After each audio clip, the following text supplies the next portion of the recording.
372,000 jobs added last month. Labour Secretary Marty Walsh joins me now. Mr. Secretary, great to see you. Thanks very much for being on our show today. Thanks for having me today. Yes, sir. Wage growth, 5.1%.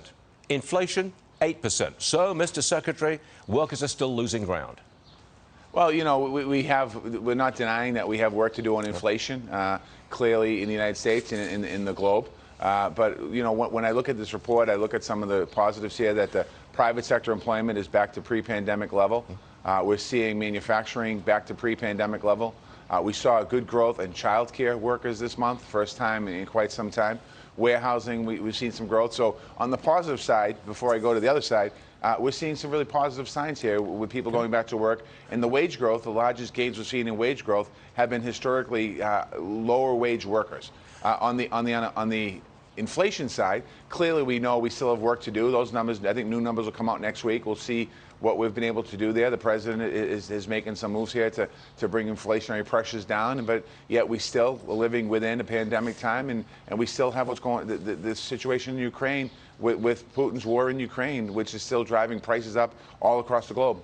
Well, in different areas. Mr. Secretary, I think the president's plan on inflation, there's lots of components to it, but one of them is to spend more money to bring costs down, like for drugs and for childcare. Spend to bring costs down. If you spent that kind of money, wouldn't it raise inflation? Well, it helps families in America when you bring in costs of drugs down and you're helping people pay for childcare. But wouldn't it raise inflation overall? I mean, I don't know if it'll raise inflation across the board. $200 billion in there. It will save families the ability to have more money in their pockets because they'll be getting assistance on those different costs. The child care, by the way, has to go through legislative approval. It has to go through Congress, and we're not sure what's going on there. And we're seeing this month, this is the first time that we're actually seeing gains in child care since the pandemic began. You know, and families in America that want to send kids back to school and back to, families that want to go back to work, a lot of people that want to go back to work that still aren't in the job force, 5 million people roughly, a lot of those families can't afford the child care. So they're making decisions based on what they can afford, they can't afford, and that's on top of what inflation is. But to be clear, you can, okay, you might lower costs for some, but you do not lower prices.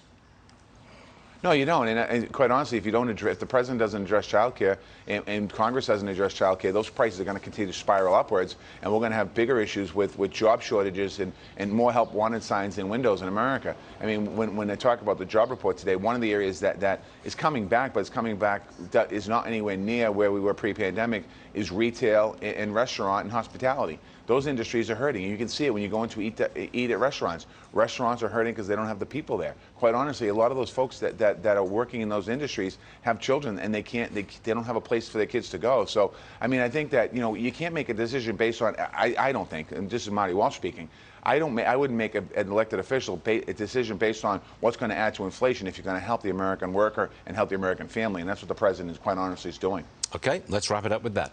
Mr. Secretary Marty Walsh, thank you very much for being with us, sir. We do appreciate it. Thanks for having me today. Yes, sir. Thanks a lot.